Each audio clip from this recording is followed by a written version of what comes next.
Hi friends, আমরা আগের ক্লাসে ইরিগেশন মেথড নিয়ে আলোচনা করলাম। ইন্ডিয়াতে যেসব ইরিগেশন মেথড প্রিভ্যালেন্ট আছে বা মানে কি যে চলে সেসব নিয়ে আলোচনা করলাম। এই ক্লাসে আমরা রিসেন্ট গভর্নমেন্ট ইনিশিয়েটিভসে শুরু করব, যেগুলো ইরিগেশন নিয়ে গভর্নমেন্ট অলরেডি কাজ করেছে। এর মধ্যে সবচেয়ে ইম্পর্টেন্ট হচ্ছে কি যে প্রধানমন্ত্রী কৃষি সিঞ্চাই যোজনা বা PMKSY।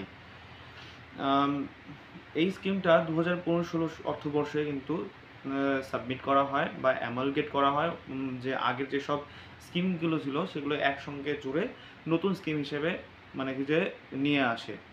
এর মধ্যে তিনটে পুরনো স্কিম হচ্ছে কি accelerated irrigation benefit programme, ministry of Jal Shakti, মানে কি যে এর আন্ডারে কি বললাম accelerated irrigation benefit programme. Second project হচ্ছে ইন্টিগ্রেটেড ওয়াটারশেড ম্যানেজমেন্ট, এটা হচ্ছে মিনিস্ট্রি অফ রুরাল ডেভেলপমেন্ট করেছিল। আর ফার্ম টু ওয়াটার ম্যানেজমেন্ট, ঠিক আছে, কী বললাম, accelerated irrigation benefit programme, irrigated watershed management, তারপর ফার্ম টু ওয়াটার ম্যানেজমেন্ট। এই তিনটে স্কিমকে একসঙ্গে মিলিত করে মানে এই স্কিমটা শুরু করা হয়, ঠিক আছে।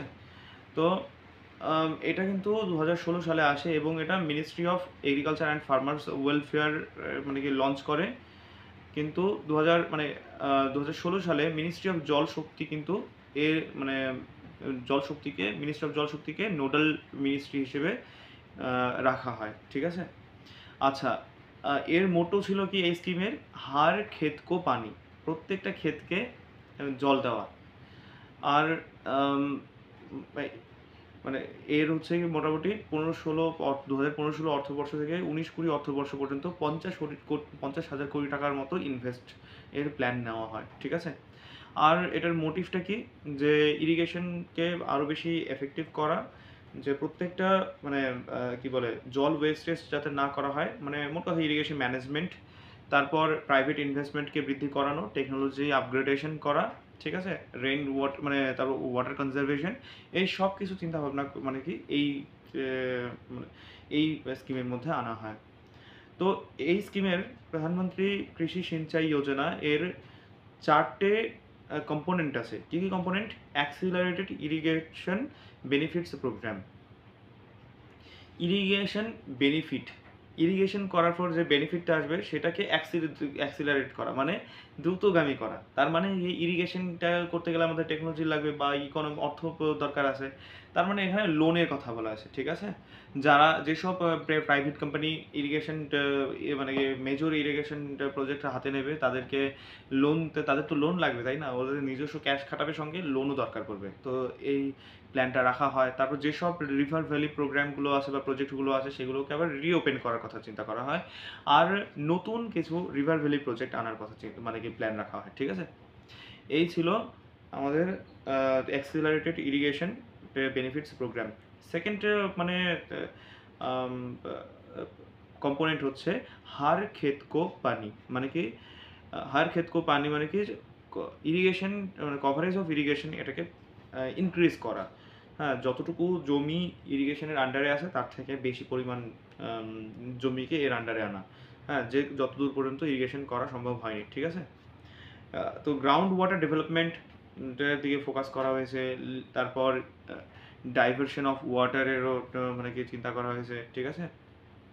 ওয়াটার স্কার্স এরিয়া মানে যেখানে ওয়াটার কি সারপ্লাস আছে সেখান থেকে ওয়াটার ডেফিসিয়েন্ট জায়গাতে সেই সারপ্লাস ওয়াটারকে ট্রান্সফার করা, এই সব প্ল্যান রাখা হয় যে হার ক্ষেত কো পানি এই কম্পোনেন্টের মধ্যে। এরপর আসি আমরা মোর ক্রপ পার ড্রপ, মানে এক বিন্দু জলের জন্য, মানে এক বিন্দু জলের এক ড্রপ জলের জন্য মানে ক্রপের পরিমাণটাকে বৃদ্ধি করা, মানে এফিসিয়েন্সি বৃদ্ধি করা, অর্থাৎ মাইক্রো ইরিগেশনকে আরও বেশি ইমপ্লিমেন্ট করা। হ্যাঁ, তো এটার জন্য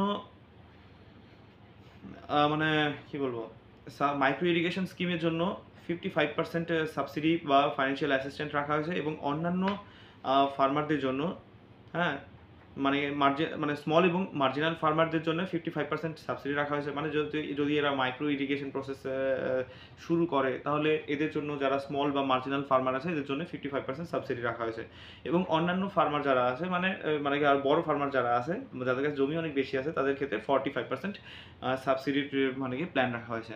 সেন্টার স্টেটের হচ্ছে যে শেয়ারটা এই অর্থের 60:40, মানে সেন্ট্রালের 60% মানে কি যে সেন্ট্রালের 60% মানে দায়িত্ব থাকবে, আর 40% পয়সা দেবে আসবে কোথা থেকে, স্টেট গভর্নমেন্টের কাছ থেকে। যদি ইউনিয়ন টেরিটরি হয় তবে স্টেটের শেয়ার হবে 90% আর 10% হবে সেই ইউনিয়নের, ঠিক আছে।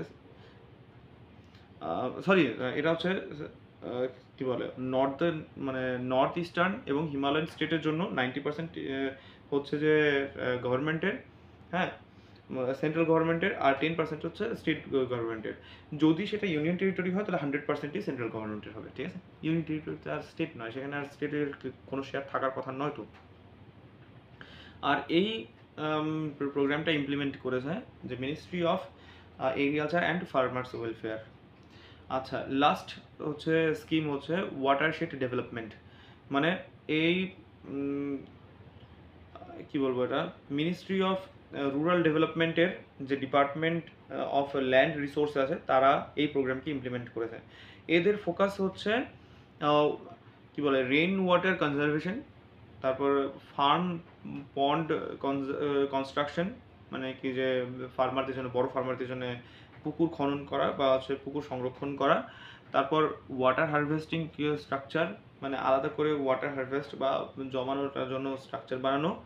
হ্যাঁ, ড্যাম, মানে কি যে স্মল চেক ড্যাম, মানে স্মল ড্যামকে তৈরি করা। তারপর সয়েল এবং ময়েশ্চার কনজারভেশন প্রভৃতি এইসব চিন্তা ছিল ওয়াটারশেড ডেভেলপমেন্টের, ঠিক আছে।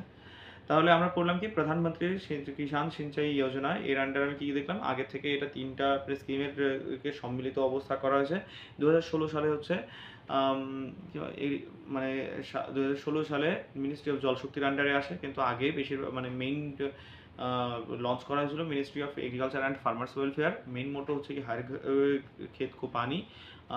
তারপর হচ্ছে অবজেক্টিভ তো বুঝতেই পারলে, প্রিন্সিপাল কম্পোনেন্টগুলো হচ্ছে accelerated irrigation to benefits programme, তারপর হার খেত কো পানি, তারপর মোর ক্রপ পার ড্রপ, আর হচ্ছে ওয়াটারশেড ডেভেলপমেন্ট।